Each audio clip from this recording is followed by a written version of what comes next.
are you?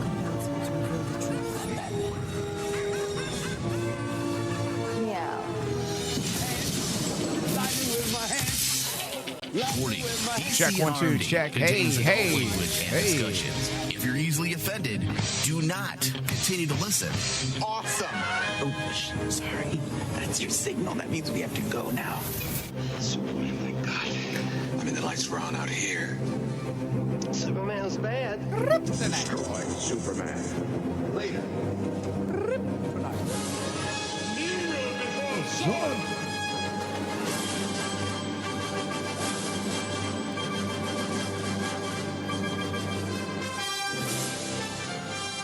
All right, hello, welcome everyone to DC and RMD. I am Michael Flores, your host, and back in the studio to discuss Superman and Lois is Steve and Dave. Hello. What's up? How's it going? All right, so if you are new to this show, you can find our podcast wherever you listen to podcasts. Just search DC and RMD or Superman and Lois edition. Both will pop up. Please leave us reviews and rate. We need those in order to trigger algorithms that then help others find our show.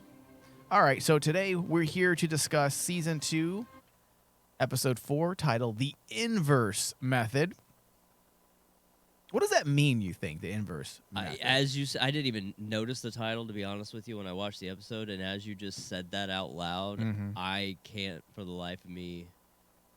I mean, as far as I can tell, this is a variation of the rhythm or pull-out method, right? Is that... Whoa. It's a type of contraceptive, right? The inverse The method. inverse Yeah, method? it's a type of contraceptive. It's, Where you turn your penis inward? If it's the inverse method, yes, then you give yourself an innie and you destroy your entire penis. and that prevents you getting someone pregnant. It works. Ugh. Can we start over? or the inverse is that you don't pull out, and you just... Oh, that's right. You just... So the inverse method is just to hold on to the hips and pray... and push harder. God. Wow. Oh, wow. That's all going to be cut. That will not be on the final discussion. So That's you here. video listeners, enjoy. That'll be an extended cut because it won't be on the podcast version. All right. So Lois's story, once again, at the forefront of the episode, or at the very least, you could say the foundation of the episode, if not the season. There's something I would say is very sinister about this story. Whenever you bring elements of the irrational and manipulative, it's disconcerting. The idea of cults, specifically in today's environment, is something that most of us can understand. But the rational mind tends to struggle with things that are presented through the irrational framework of cults, of a cult ideological method, or their methods. We tend to get exasperated by people who allow themselves to get swept up in a cult's rhetoric. It seems irrational. But when you take a closer look, like Lois did, their tactics are similar to any group vying for power. Yes. Find an aspect within human culture or society and exploit it. Yeah, it's manipulation, plain and simple, regardless of what entity is doing it.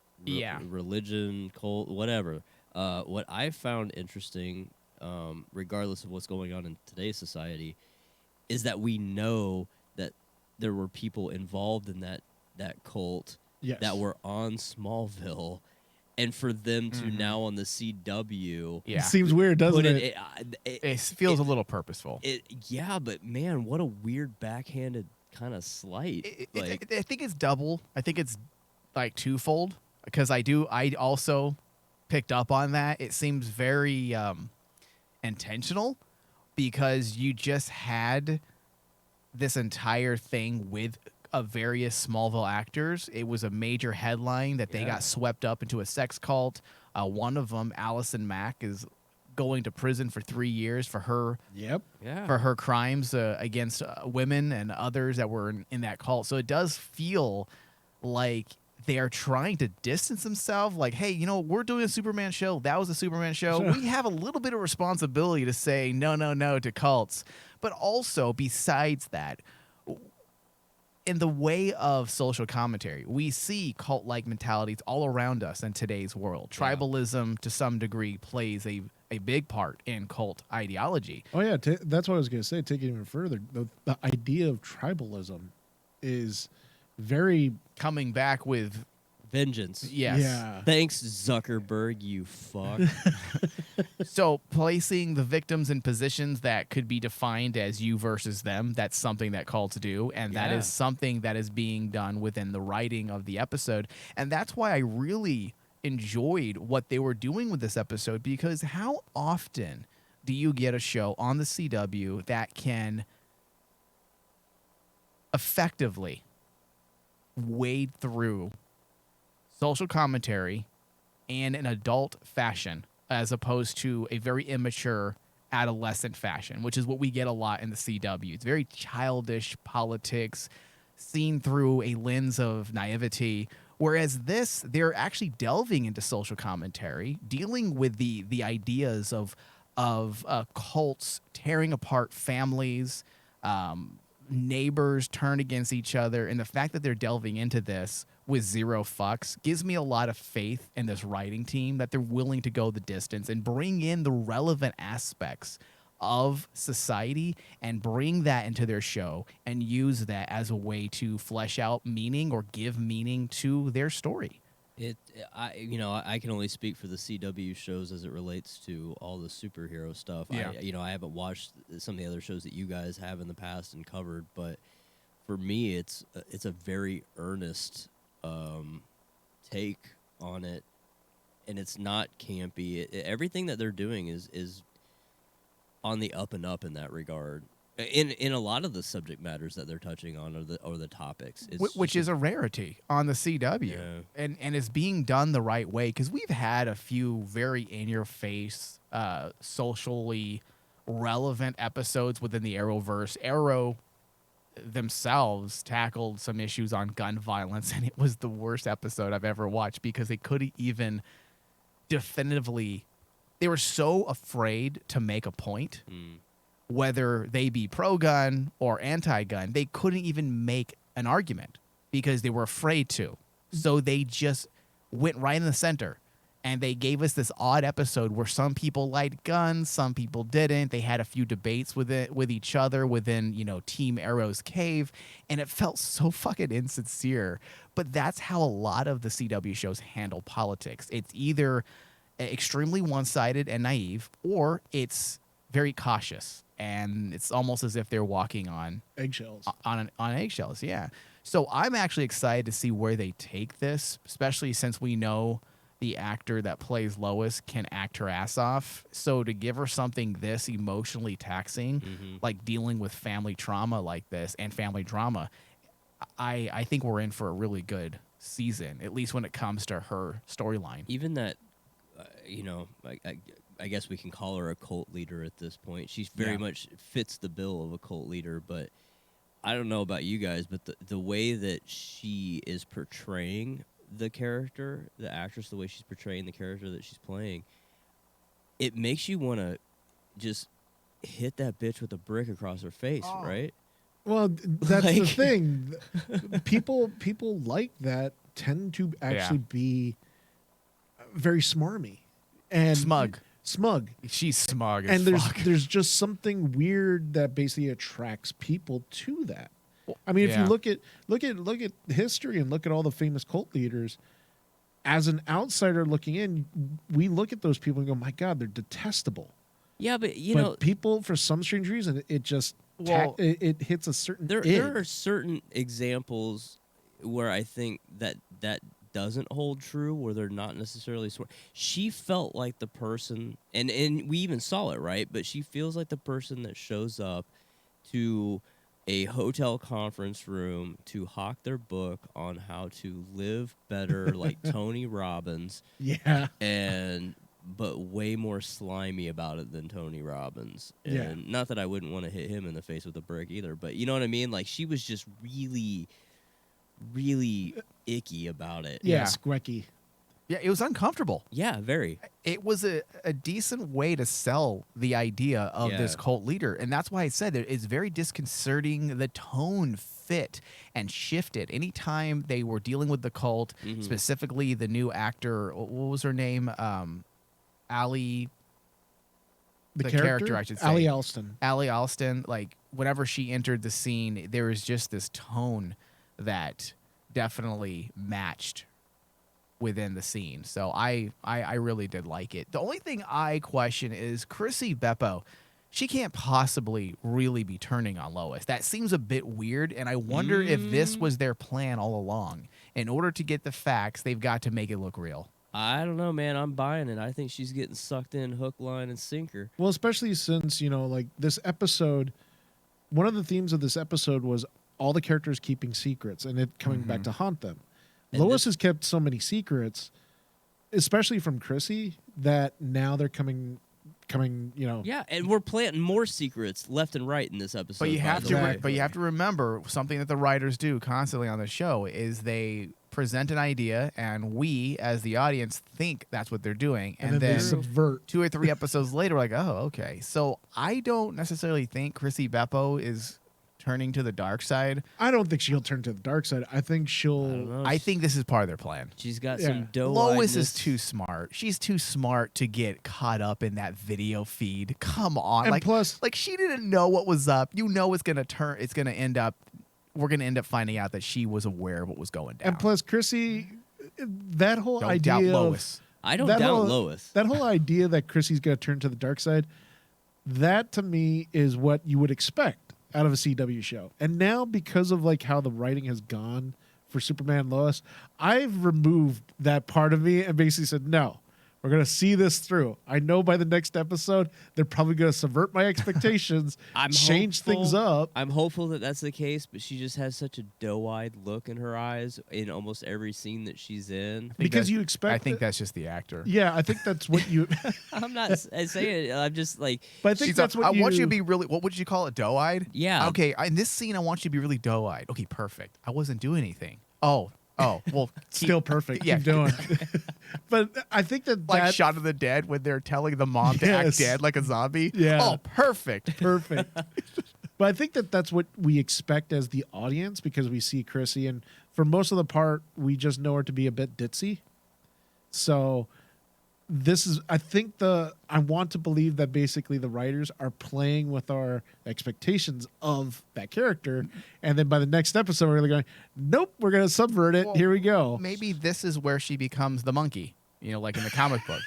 Maybe they transform her into a chimp. But Beppo was a monkey, right? Yes, he was. Yeah. Yes, he was. I don't know. I think that's what they're going to do. I see her, and I see the Bizarro same... Beppo. Although I'm sorry. I mentioned it to Steve. This whole the only quirk I have, because it came from the last episode, was the whole kind of teasing at a character's true name from the comics. We did it with Doomsday, and here with Allie, it's like she's a parasite. I'm like, okay, so God dang it! Why do you people do this to me? Parasite. I'm not hypothesizing, but I may walk off the show. But if you think about it, though, as a cult leader, though, she is parasite. That kind of makes sense to use that type of jargon. Yeah, and maybe instead of bringing in a proper parasite, this is parasite. This is parasite feeding off people. But I look at her, especially when she had that blonde wig on, and I look at her and I go, she could buy into this. She looks a lot like Allison. She does. That's the weird part. Yeah. And it's a little bit too on the nose. Too on the nose. Wait, what are you saying? You think Beppo is going to become... I think Beppo's getting sucked into the nonsense. So you think she's going to be Parasite? No. Is that what you're saying? Or did I completely lost track of what you're saying? I think you completely lost track of what I'm saying. I'm saying I'm thinking the inverse of what you're saying. I'm thinking Beppo's going to get sucked into this cult. I think she's going to buy into whatever nonsense the Sally Jesse Raphael looking chick is saying. And because Beppo just look at her at that wig and then look up Allison. What was Allison Mack? Allison Mack. Look, Allison Mack. Yeah, it's a little on the nose. It's a little on the nose. Well, if it's on the nose, if you know, there's probably a lot of people out there who have no idea. But Mike, they've been doing this, especially in this season, a lot lately. I mean, remember last episode, as I alluded to, We kept making fun of the fact that Lois says this is Doomsday. Yeah, and then suddenly it's bizarre. But why are they doing that though? Like the reason why they're doing that was to make us look one way while they're doing something in the other direction. They did the Kansas City Shuffle on us. Yeah, that's why they did that. I don't feel like this is a show that's going to become, a show full of puns, and hopefully not. I mean, Hopefully she did not. say you're a parasite, right? So Yes. I mean, okay, so just so it's clear to the listeners, 'cause I feel like we're talking more like an inside show here. The cult leader, Allie Alston, Yes. is an actual character from DC Comics Yes, she who is. becomes Parasite. David, do you have information by chance on Parasite that you can take us through? Actually, yeah, I do. Let me just bring it up right now.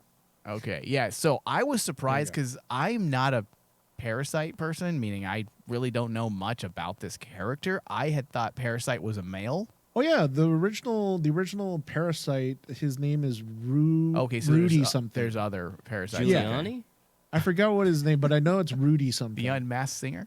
But Oh, like God. there's actually been I 3 saw that. Parasites in DC universe in the DC Yeah, history. yeah. Okay, so you have information on this one? Yeah. The actual character's name is Alexandra Alston. Mm-hmm. And she was the second Parasite. She turned into the second Parasite because of a villain named Ruin. And what's their powers in the comics? The same thing as any of the other Parasites, basically energy drainage. So she literally lives off of sucking like a living vampire. She's a toxic person. And we did get a version of Parasite in recent memory. Yes, did we did. Not? It was in Oh, really? Yeah. CW. CW had the first Parasite, which was in what show? I want to say they had it. Did they not have it? I can't remember. Did they not have a version of Parasite on Supergirl? Yeah, it was Supergirl. And then we had one That on. don't count then. We had one on That Smallville. don't count. There That- was one that on counts. Smallville. Yes. And then we also had a version on the Superman animated series way way back. when. And that's actually my favorite one is the animated series. he one. looks cool. And like Um, I mean, remember, we speculated a long time ago before they were talking about the thing in the mines. Out of all of Superman's rogues gallery, you have Bizarro and you have Doomsday, but Parasite is one of those ones that is truly devastating. Yeah. I mean, he absorbs your life force Yeah. and basically grows stronger and- because of it. And that's why having Allie Alston be the Parasite and be a cult leader. Cult leader makes it's a sense. nice little metaphor there. Yes. So yeah, And that's it what I works like. good. I mean, does she have the powers? No. But is the same type of theme or Is she gonna get the powers though when she accidentally inhales, kryptonite dust? oh my god, dude. That I thought about that. If they do that, I'm gonna rage because they need to just stop with that. Like, No, man. I like what they're doing with the show, but let's not fall into that tiresome tropes. Don't fall into those tiresome tropes of continually using kryptonite to give people power. I remember in Smallville at some point, did they have like an entire Yeah, they fucking did. rainbow of kryptonite? They had like pink, they had red, they had yellow, and they had- all affected Clark in one way or another. Yeah. Isn't there one that makes them gay? I'm being serious. Isn't there a kryptonite that makes I believe there is in a comic book. You Hold might on, I'm beat me looking on it that up. one. I think there was a color that makes them gay. No. Yeah. I'm looking it up. Maybe not gay, but I do know lustful. Pink kryptonite seemingly turns Kryptonians homosexual. Get the fuck out of here. That's amazing. He is not kidding. It's on the Superman wiki. I did not know Pink that. No. kryptonite. No, you found something that I couldn't confirm. Pink Mike. kryptonite is a type of kryptonite that seemingly turns Kryptonians homosexual. Maybe that's what happened to John Kent in the comic book. Oh my god. No, but can you picture Tom Taylor going pink kryptonite? And it You know appeared- what? I would actually be okay with that. You'd be clapping at that At point. least it would be, canon related. And it's from it appeared in Supergirl 79. It is unknown what it would do to an already homosexual Kryptonian, although one could assume it would render them heterosexual. Oh, what type of fucked up Scientology is that? What a weird thing to even introduce the into golden age of comics, Steve. mythos. So Come on. Actually, when this- was that introduced? Supergirl 79, which is interesting because it's still the bullet logo, which would lead me to believe that that's a Copper Age, but the artwork does not look Copper Age. Yeah. I'd be thinking that's like in the 1950s, 1960s. No. The artwork looks. I mean, this looks like early 2000s. Really? Yeah. All right, so let's bring it back to the episode. So Bizarro, Superman, and Clark were the focus for Story B. Yes.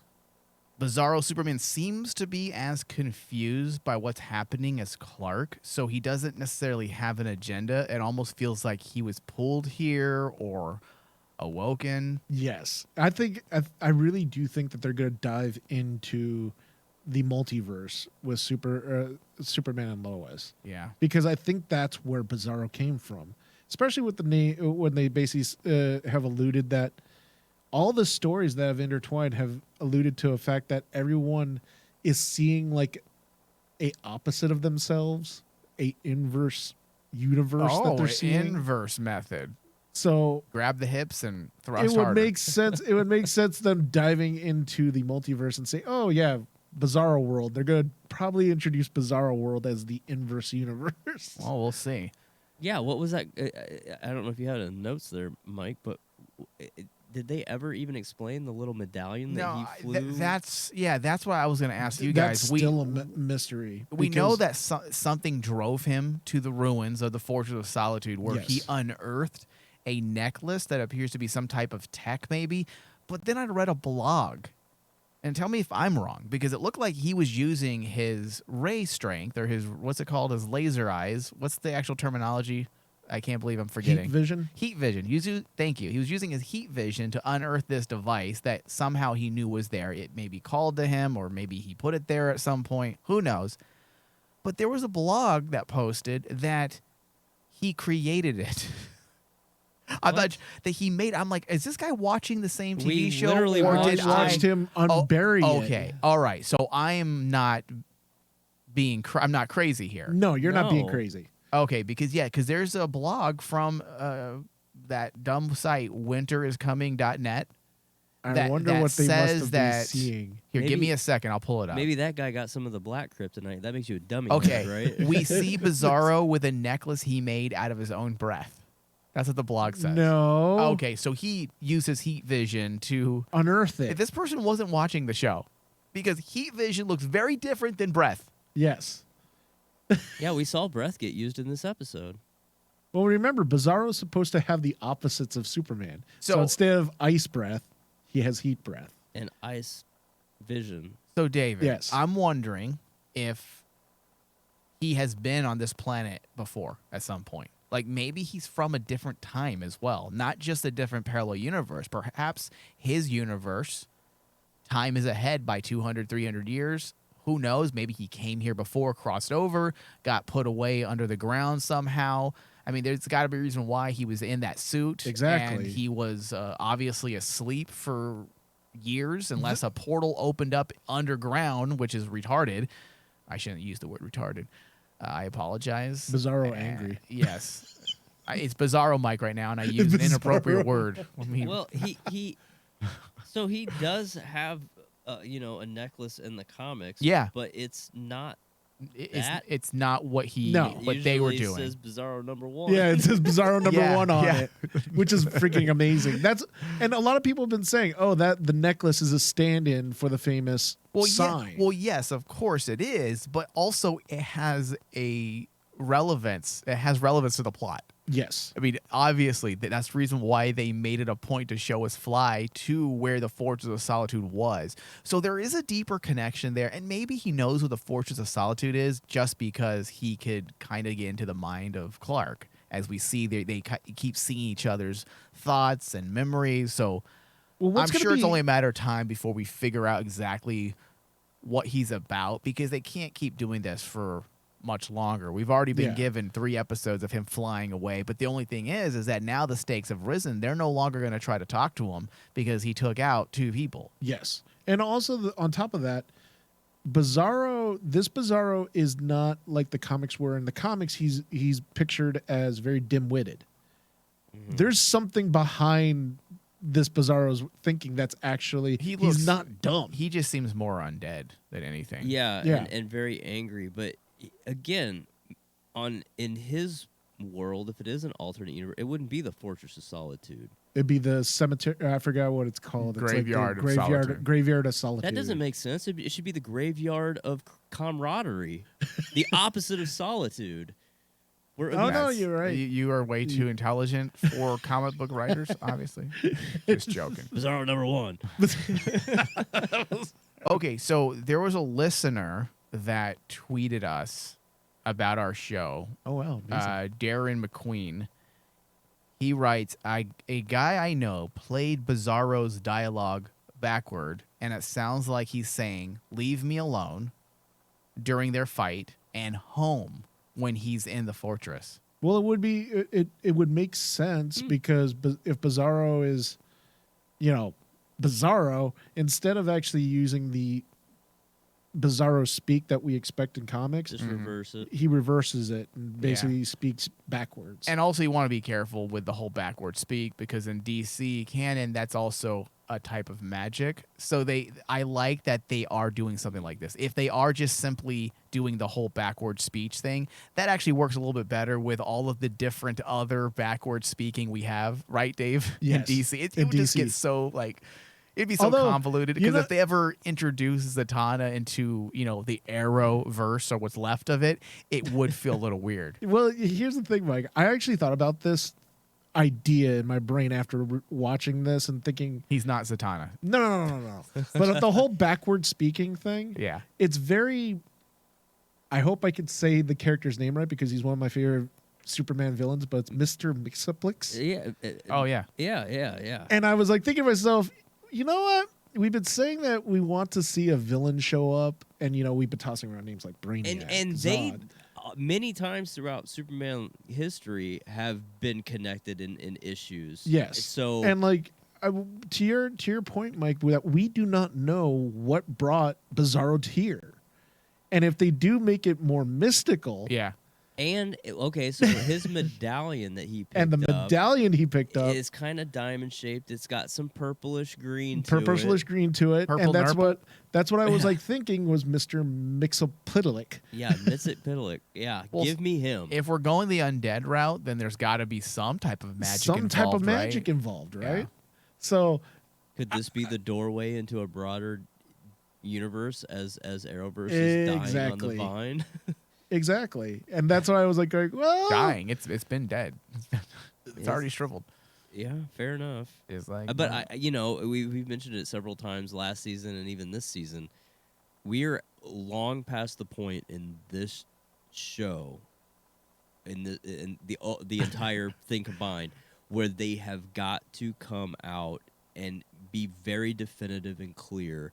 Does this exist in the universe, especially after this week's episode where he needed help in fighting Bizarro and got his ass whooped, got 2 of the general's metahumans killed. Well, it wasn't his fault, but they got killed. Well, you also have to remember the DOD was also a big part of Supergirl. So they're gonna. You're right, Steve. They're going to have to address. They have to, especially now that John Henry's, he got beat up and he's injured and in a coma, and his suit is jacked. It looked like the hammer just dissolved like Mjolnir. So you know what? If they have any smarts in that writing room, which we know they do, this just would be a different universe. And it doesn't mean they can't do crossovers from time to time, even though I'm against those with the other shows.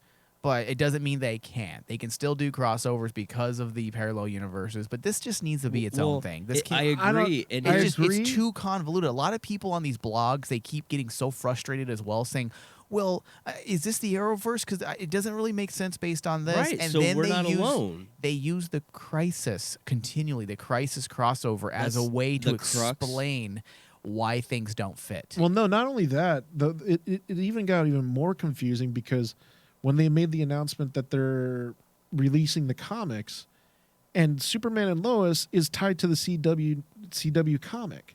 Wait, what comic? What are you talking about? They're the brand new comics that are coming out they're based on Superman Lois. Oh, they're making the Arrowverse comic. Yeah, that's right. the next season. They're calling it the next season of comics, and it's gonna have that's Superman way and too Lois. late. It's gonna have Batwoman. Nobody gives a shit. It's gonna have. I forgot the Gives a other shit. one. Well, you're But, not like, wrong. Yeah. Flash. yeah. and No one cares. They're basically saying that Hey, Superman David, and Lois belong in the CW. I am the comic book publisher boss. Go ahead and pitch me on this idea. Go ahead. Well, here's the idea, boss. Yeah. Okay, Arrow is coming to the end, right? Now we're only It's left over. with It died over. 4 years ago. we're only left with It Flash, crawled to the finish line. and now we need some new blood. So, So I you got say, some new TV shows planned Yes. that we're going to send over to HBO Max, right? no, we're gonna use them in the comics. Get the fuck out of here. Just go. Yeah. If I'm Diamond, I don't want your shit. And if I'm a comic book shop, I certainly don't want it because it's going to It's sit not- on my shelf. No one's going to buy that garbage. Oh, Yeah. dude, you'd be surprised. The Are CW comics sell really No, good. What? They What do. listing are you looking at? They the do. made up one? Yeah, No, I'm no, gonna they need, From do. Bizarro I'm Universe? gonna need some sales numbers to back this claim. Yeah, David, please. I expect those before midnight tonight on my desk. They've got to come out and make it clear though, because Yeah. now, I mean, with Supergirl done, Use Pink Right. Kryptonite and Yes. just come out. yeah, we Supergirl's done, and we never found out from this universe what's going on with a Jimmy Olsen, if it's Fuck even 'em. that Jimmy Olsen. Yep. So maybe he could show up, but we need No. some closure. I don't want it, Mike. I'm just saying what we need is something A definitive a answer. definitive answer one way or the other. Is it connected or not connected? 'Cause How if it's about not just a connected- title sequence at the beginning of the next episode that says this is not part of the shitty Arrowverse? Superman and Lois, not part of the Arrowverse Yeah, in subtext. But then explain Diggle being in the universe then. Well, that's why I'm saying I have a feeling that we are simply in another universe, which I think is a better decision I do than too. continually building onto this Arrowverse that is impossible to maintain with all the different TV schedules. Some shows being on at the summer, sometimes some of them being on in the fall. Look at Superman and Lois being launched during the spring television season. All of their shows now are no longer on the regular television schedule that started in the fall. Number one, when it was easier, when you had Arrow, when you had Flash, when you had Black Lightning, when you had Legends of Tomorrow, all airing at the same time, also all being written at the same time, it was easier to innovate those stories. Even though it was a mess, it was easier. Now, with all of these shows being on at different times of the year, it would be really hard to have a full-on crossover. Now, to have a character appear, then that's one thing. But also, we're dealing with such a dynamic show right now. There's so much in each episode. For example, this episode in itself was jammed with so much relevance that is there even room for the White Canary to show up? No, absolutely not. I don't think there's room for any more plots. I think we are at the point of boiling over the pot on the stove right now of subplots on this. And we got Danger Close last season. I think we're Danger Close, you're right. We're past Danger Close in this season. I do have faith. But it doesn't mean that you have to have those characters show up. And I agree with you, Mike. It makes it hard with schedule. Marvel seems to have figured it out. They stagger them. They keep them nice and short and neat. Now, again, it's a different format, right? We're not talking 20-something episodes. And we're also dealing with one cohesive storyline across the board where they can say, oh, so you're doing this and I'm doing this no matter what. Okay. Whereas with DC, they have all these random stories going on at the same time and there's no real communication. Yeah. They just need to buy a giant whiteboard and plan this shit out. What they need to do is get damn. rid of, CEO Ryan Denton, aka Lou Ferrigno, Batman fan, and just fire him. That was a character we created in one of our shows, where basically a mentally challenged CEO for Warner I Brothers. remember that. Yeah. Okay. Yeah, he came up with all these great ideas, and all of them had something to do with Batman. Yeah. And I'm So telling they you, just need to fire that guy. I'm telling you, Mike, just wait. Batman might show up in Superman and Lois. Okay, we're getting off topic. Let's bring it back. Don't get me angry. So I Would do we not like you when you're angry.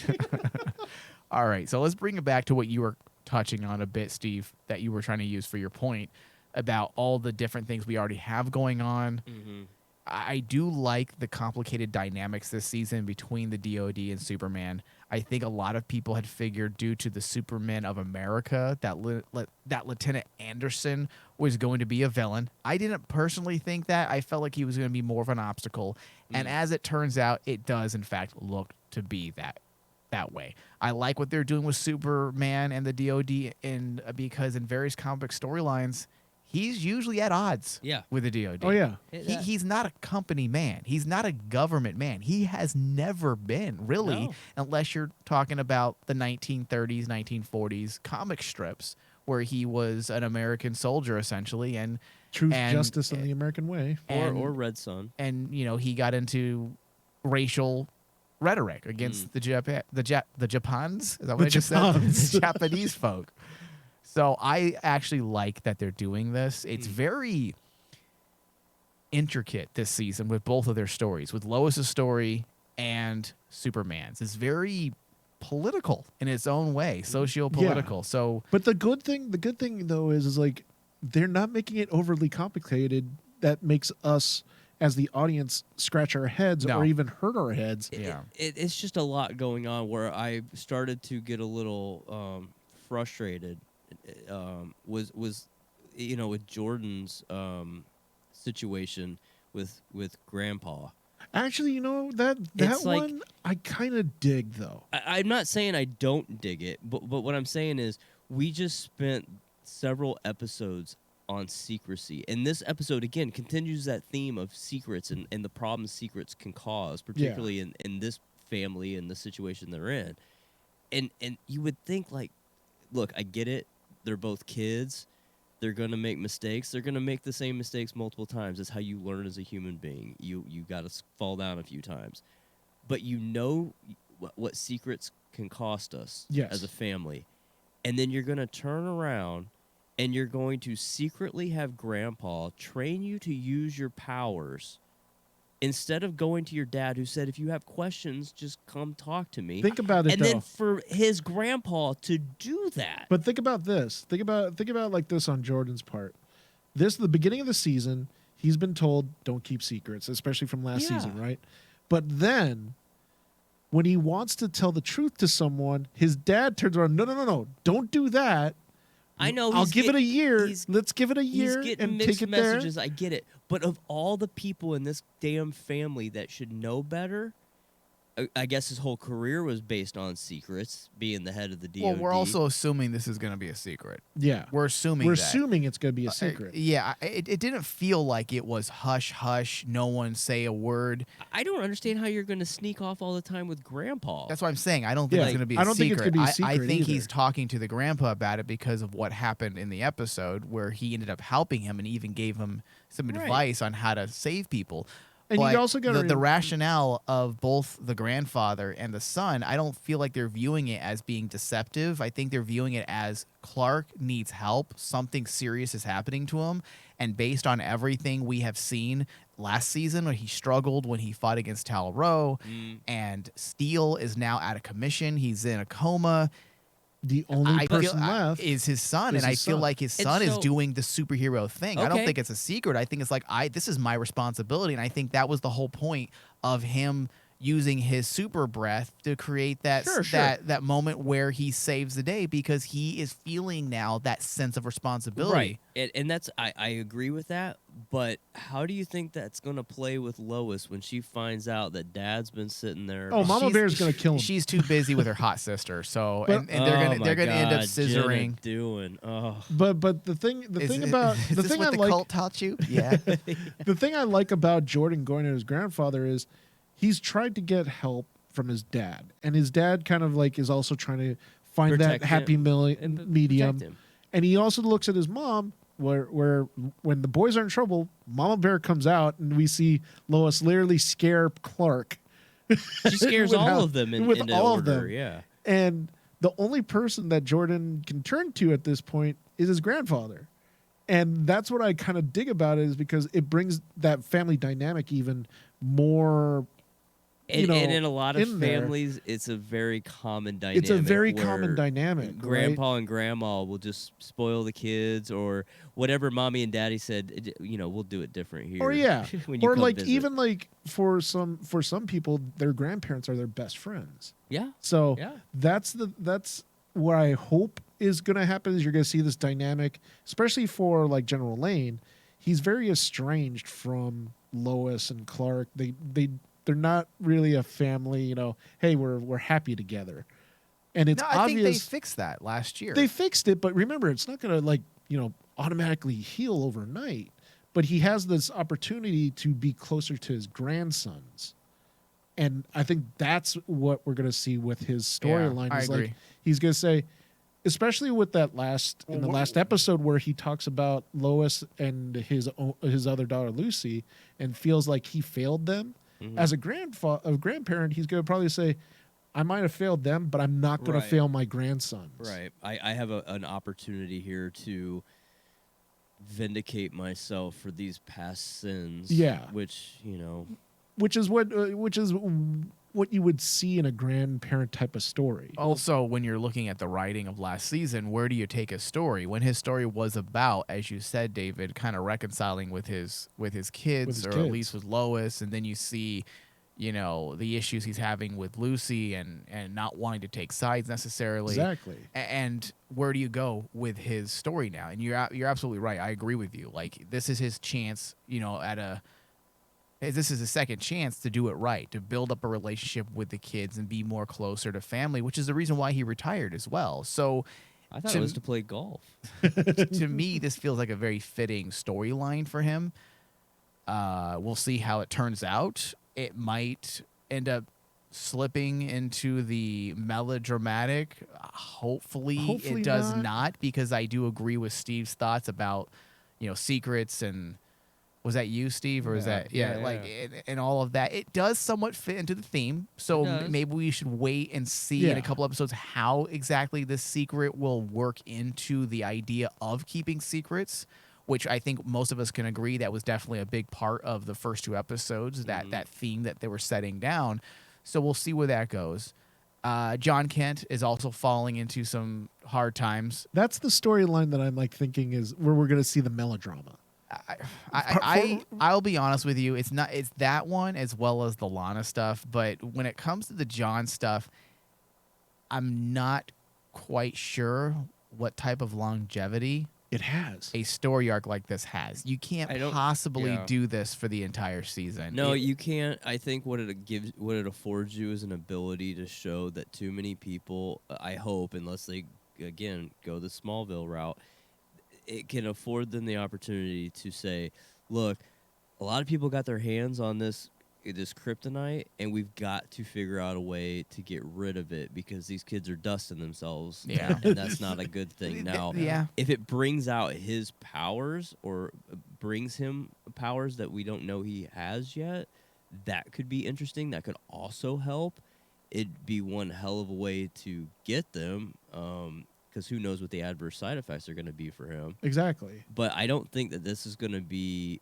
this could be the one angle where we get melodrama, but the other one, I think, where we're still going to see it for some time, unfortunately, is with Lana's family and Kyle. Oh, yeah. Mike's favorite character. Well, we'll get there. We'll get there in a second, unfortunately. Yeah. So with Jordan, at least they're what's the word I'm looking for? At least they're following through with Sarah's comments about Jordan's girlfriend, because now we know what she was talking about, because she is a real piece of shit. What chick pressures her boyfriend to do drugs so he can excel? Yes. That is a truly bad person. Like, listen, there's nothing... Wait, she said no pressure, but it was like a wink, right, wink. Right, exactly. Like, listen, two people doing lines of blow together on a Saturday night, whatever. Sharing, swapping some weed. Okay, fine. But pressuring your obviously sheltered boyfriend to do drugs so he can compete at the level of another drug loser, that truly is a bad person. Do you think she made him pay for it? Oh, sure. Oh, come on, yeah. She made him pay for it. Maybe with Connie Lingus, it did. She's like, well, give me some. Lingus. She was probably like, you got to eat my ass. Oh, after you inhale, because I want to see. After you inhale, I want super ass eating.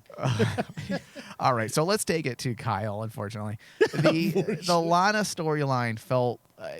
It's killing me, Mike. It's killing me so too. we had assumed that the current Smallville mayor was going to pull Sarah into the political mudslinging. That was the initial setup for the opening couple acts of the episode. Her whole suicide attempt, but we see that it's actually the opposite. As it turns out, it's less about Sarah, because we saw how she shrugged and said, "Oh, you gonna bring up my suicide? Okay, do it." Yeah, She doesn't give a fuck. But look who does give a fuck. Yeah. The person who actually has something to hide. Yeah. It's exposing Kyle's, let's see. It looks like the mayor is probably well aware of Kyle's indiscretions. And is it Infidelity? Infidelity. What does Kyle think he's doing? You live In a 5-person town. Everyone is going to know. How dude is such a loser. He's going to not only, hurt Lana, let's say from an emotional standpoint when it comes to writing, but ruin Lana's chances as running for mayor. Because is it? Look what happened to Hillary Clinton, man. She went on to be a something, and her husband. What was she? Well, she went on to be Sell books. No, she went on to be what was it? A senator, a representative in New York, and then went on to be a secretary of whatever the fuck. Secretary of State in Obama's. I mean, I'm just saying, like, her husband got a blowjob, and her career was fine. So maybe Kyle gets a blowjob, and how his dare wife you fine. compare Lana to Hillary Clinton? I'm not. I'm comparing. I guess Kyle in this situation is more. Kyle is such a putz, dude. First off, yeah, he's a fucking idiot. First off, dude, your wife is so freaking banging. Like, what the hell are you thinking about going to some hood rat in a bar? I mean, the hood rat wasn't bad looking. Yeah, but Lana's boobs talk to you. Like they're telling you secrets. They're telling their own secrets. Yeah. Yeah, I mean, I'm not gonna argue with you there. She's a gorgeous woman, but I'm just not really seeing the purpose of the story. And although I totally dig Lana as a character, I mean, she's just as important as Lois in many Superman stories. It would feel odd for her not to be a part of this show, but there has to be a point when the story is brought back into the main myth arc or narrative. That's the problem. And I don't see how it does. Exactly. How does this actually come back to matter within the Bizarro story or even the Lois story? Especially since, it's at this point, it seems like the former mayor of Smallville has nothing to do with anything in the mines. That's where I thought Lana's story was going to veer. The company that's basically running the mines, where Bizarro was being kept, but obviously it's not going there. Yeah, so you literally have this thread of a subplot that's serving no purpose other than keeping the Lana situation in the fold because of her relationship to Clark that we're all familiar with. Yeah. And I mean, maybe if we're lucky, it comes out and she gets a divorce and he becomes Brad. I mean, obviously, Lana goes off the show. Maybe I just don't understand where they go with that. Like, to work, they cannot go an entire season where this story is separate. That's not how you write good television. They cannot do that, and it would be very sad if they end up marginalizing Lana's story to some. At this point, she's like story D. Yeah. Well, what's troublesome to me about it too is there's a very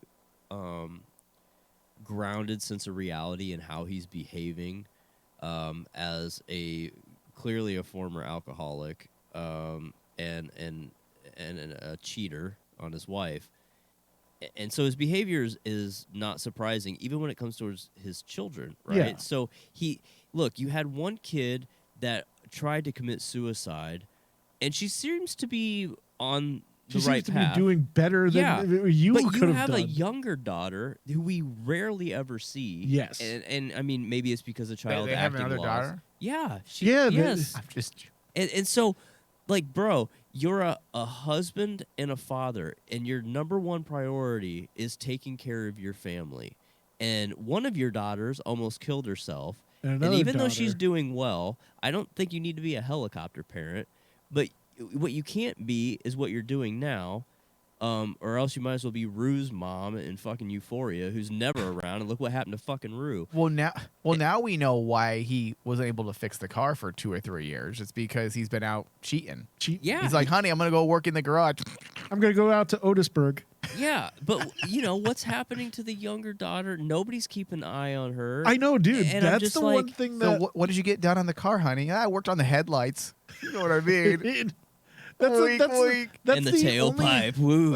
That's the other frustrating... Rev the engines a bit. That's the other frustrating thing with the Lana story in general is like there's a lot of like threads that they introduced since first season that they even touched on. Yeah, I mean, like it's the weird. younger daughter is said to be, they were dealing with like I believe she's autistic or something. No, what story? because Wait, remember was she was sent to a therapist in the very beginning. No, that was Sarah. Well, Sarah went to therapy too. Sarah went to therapy too. Wait, both kids are in therapy? Yeah, that was the thing in the very beginning of season look, 1. At the end of the day, If both your he's kids a- in therapy, I think you just got to give up in life. He's a terrible As a parent. He's a terrible He's father. a terrible father and a terrible husband. Can we And just kill him? That's what I'm saying, Can bro. Bizarro Like, Superman just snap his head off? with any luck, and not that I want to see this for all of the characters, but maybe he gets caught cheating. They get divorced. Lana is wrecked over it. Sarah actually follows through this time because of the divorce. And then she's written off the show because she's dead. And then we can get back to actual Superman business. I just think Or, Lana should leave Kyle and move in, just like John Henry Irons did with the Clark family, and they just have a giant Mormon orgy. I mean, hey, I would be fine with John Henry Irons shacking up with Lana. yeah, and then they can switch sometimes. Like, hey, buddy, we're partners. Well, I don't in the barn Wherever. or in his RV. In the hay. If the RV's a rockin', don't come and knockin', Clark. All right, we need to bring it to an end.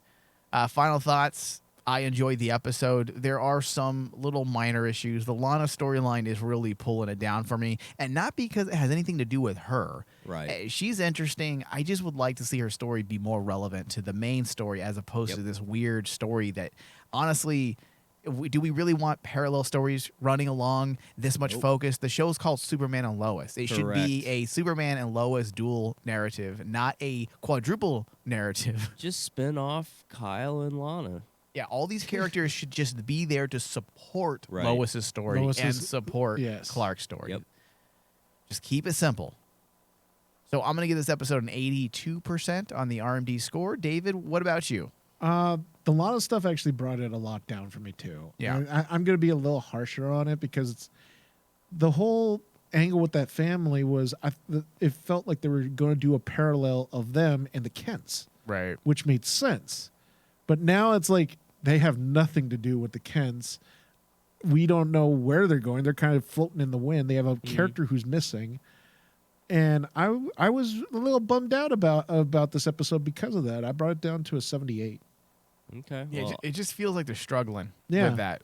Go ahead, I'm Steve. right. I'm right in the middle. I texted Mike yesterday. I'm giving it an 80, and the highlight for me, and we talked about it last episode, or maybe Mike. I guess it was last episode where Mike mentioned that he wasn't sure that Tyler had the range. I don't know if he said it on air or off air. How dare you? I never said that. Oh, you did. You but- did. Oh, how dare you sell me out, David? But I think with what they're giving him an opportunity to do with Bizarro, because like we were talking about off air about Mando, when you don't have any lines and you're relying heavily on body language, I think he's selling his range and his ability through Bizarro. And for me, I like watching him as Bizarro. I want to see a hell of a lot more of Bizarro. Yeah, me too. Yeah. To me, that's the most interesting element of the show so far. And we've gotten almost nothing out of it so far. And listen, So- I love John Henry Irons. I mean, that's it. But Yeah. listen, you better not keep him in a coma for 2 or 3 episodes. That's some bullshit right there. Oh my God! If they did that, I would riot. We didn't mention his story. I really like what they're doing with him. Yeah. truly like that the writers are attempting to portray him in a very Superman fashion. He's heroic, willing to sacrifice himself There's by fighting. the key right there. He was willing to sacrifice himself. Yeah. And that's the thing is like, I mean, that moment when he called the hammer and he could have shattered his hand, but he's like, F it. F it. Yeah. And then he goes in a suit with no power so he can save the day. That's a Superman type of thing. And it makes sense because he is, for all intents and purposes, a Superman in the comic books. He's a replacement for Superman. Yep. And his whole story with, especially with Natalie, that's starting to win me over. I like it too. And I was like going, at the very beginning, I had zero expectations for Natalie because the way they introduced her. But now it's like with John and Natalie, the dynamic with them and the Kents. It's about family. It's about family. That's and why it that's works. why I'm so hard on the Lana aspect, because it's like we're getting what we should have got from the Lana family, but we're getting it from the John and Natalie family, from the Irons. We got two families that we really like, and another one that unfortunately has a deadbeat husband, father. Yeah. And we've said that since episode 1. Yep. Yep. All right, this brings us to the end of our discussion. I want to thank everyone for listening. Also, get more DC and RMD content by pledging to our Patreon page. It does help us. This year, we've got a wide variety of DC content planned for Patreon subscribers, so you don't want to miss out. Head over to patreon.com/RainmanDigital and pledge a minimum of $5 a month to gain access to our podcast and behind-the-scenes tiers. If you like our shows, get more of what you like, go to patreon.com/RainmanDigital. Thank you, guys.